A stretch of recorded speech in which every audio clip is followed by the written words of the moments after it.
बाप और बेटा रूह अल कुद्दुस के नाम पर आमीन। जिंदा खुदावंद का जिंदा कलाम। पहला मलूक की किताब उसका 14 बाप। यरबाम की सजा और मौत। उस वक़्त यरबाम का बेटा अबीहा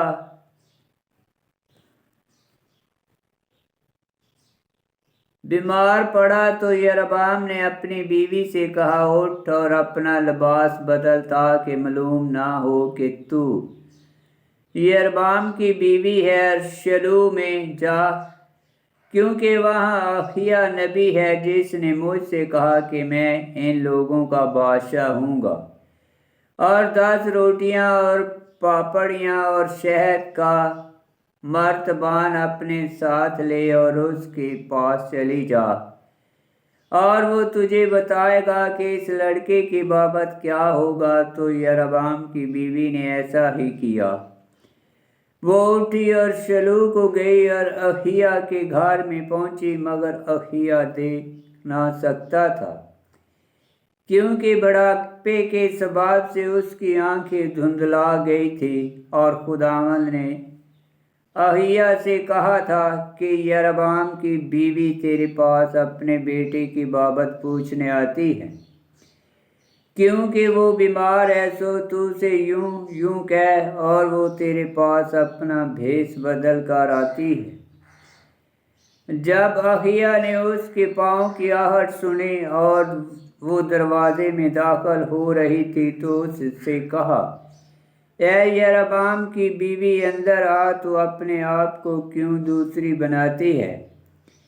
क्योंकि मैं तेरे पास सख्त बात कहने के लिए भेजा गया हूँ। जा और यरबाम से कह कि खुदावंद इस्राएल का खुदा यूं फरमाता है, चूँकि मैंने तुझे लोगों के दरमियान से बुलंद किया और अपनी कौम इस्राएल पर तुझे सरदार बनाया, और दाऊद के घराने से सल्तनत मैंने फाड़ दी और तुझे दी, और तू मेरे बंदे दाऊद की मानद ना हुआ, जिसने मेरे हुक्मों को माना और अपने सारे दिल से मेरी पैरवाई की, और वही किया जो मेरी निगाह में रास्त था। मगर तेरे काम उन सब से जो तुझ से पहले थे ज्यादा बदी के हुए, और तू फिर गया और अपने लिए दूसरे मबूद और ढाले हुए बुत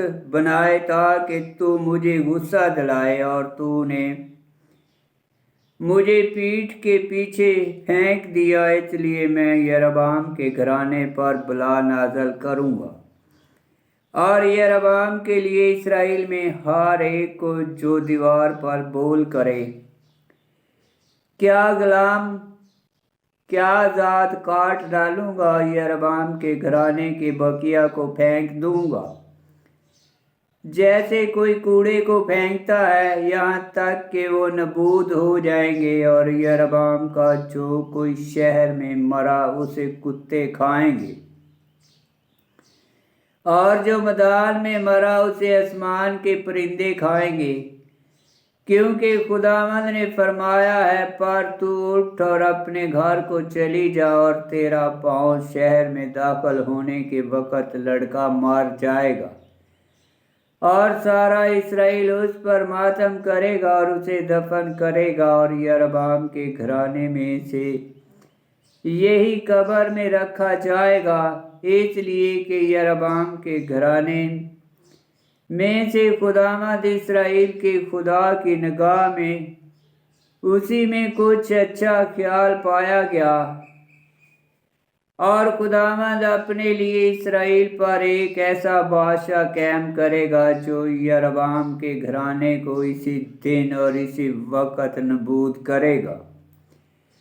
और खुदावंद इस्राएल को यूं फरमाएगा, जैसा कि सरकंडा पानी में हिलाया जाता है, और वो इस्राएल को उस अच्छे मुल्क से जो उसने उनके बाप दादा को अता किया जड़ से उखाड़ देगा, और दरिया के पार उन्हें पुरगंदा करेगा, क्योंकि उन्होंने अपने लिए खंबे लगाए تاکہ خداوند کو غصہ دلائیں، اور وہ اسرائیل کو یربعام کی خطاؤں کے باعث ترک کرے گا، جس نے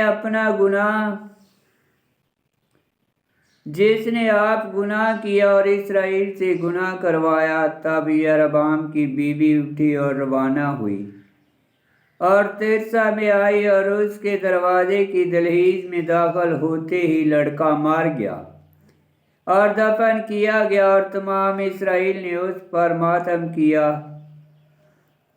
بمطابق خداوند کے کلام کے جو اس نے اپنے بندے اخیا نبی کی زبان سے فرمایا تھا۔ اور یربعام کا باقی احوال کہ کیسے وہ لڑا اور کیسے اس نے سلطنت کی، اسرائیل کے بادشاہوں کی تواریخ کی کتاب میں درج ہے۔ اور یربعام کے سلطنت کرنے کے ایام 20 برس تھے، اور وہ اپنے باپ دادا کے ساتھ سو گیا، اور اس کا بیٹا نداب اس کی جگہ بادشاہ ہوا، رہبام یہودا کا بادشاہ۔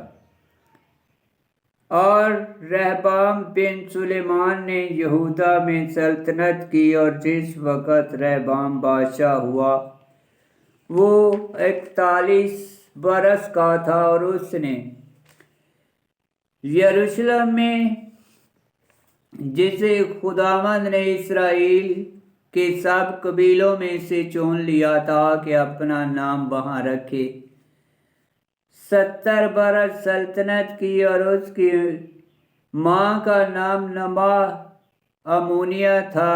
اور یہودا نے خداوند کی نگاہ میں بدی کی، اور انہوں نے اپنے گناہوں کے سبب سے جو انہوں نے کیے اسے زیادہ غصہ دلایا بنسبت اس سب کچھ کے جو ان کے باپ دادا نے کیا تھا، اور انہوں نے اپنے لیے اونچی جگہیں اور ستون اور کھمبے ہر ایک ٹیلے پر اور ہر ایک سبز درخت کے نیچے قائم کیے، اور ان کے ملک میں مظلوم بھی تھے، اور انہوں نے ان قوموں کی تب پلیدگی کی مانند کام کیے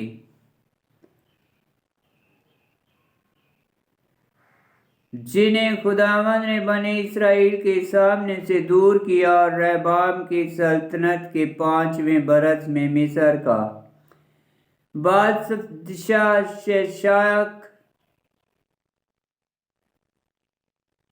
ششاک یروشلم پر چڑھ آیا، اور اس نے خداوند کے گھر کے خزانے اور بادشاہ کے گھر کے خزانے لوٹ لیے، اور سب کچھ لے لیا، اور سب سونے کی ڈھالیں بھی جو سلیمان نے بنائی تھی۔ تو رہبام بادشاہ نے ان کی جگہ پیتل کی ڈھالیں بنوائیں اور محافظ سپاہیوں کے سرداروں کے ہاتھوں میں دی، جو بادشاہ کے گھر کے دروازے کی چوکی داری کرتے تھے۔ اور ایسا ہوتا تھا کہ جب بادشاہ خداوند کے گھر میں جاتا تو سپاہی انہیں اٹھا لیتے اور پھر انہیں سپاہیوں کے صلاح خانے میں رکھ دیتے تھے۔ اور رہبام کا باقی احوال اور سب کچھ جو اس نے کیا، کیا یہ یہودا کے بادشاہوں کی تواریخ کی کتاب میں درج نہیں؟ اور رہبام اور یربعام کے درمیان ہمیشہ لڑائی رہی، اور رہبعام اپنے باپ دادا کے ساتھ سو گیا، اور داؤد کے شہر میں ان کے ساتھ دفن کیا گیا۔ اور اس کی ماں کا نام نما امونیہ تھا، اور اس کا بیٹا ابیام اس کی جگہ بادشاہ ہوا۔ آمین۔ خداوند کا پاک کلام کا پڑھا اور سنا جانا باعث برکت ہو۔ خداوند تیرا شکر ہو۔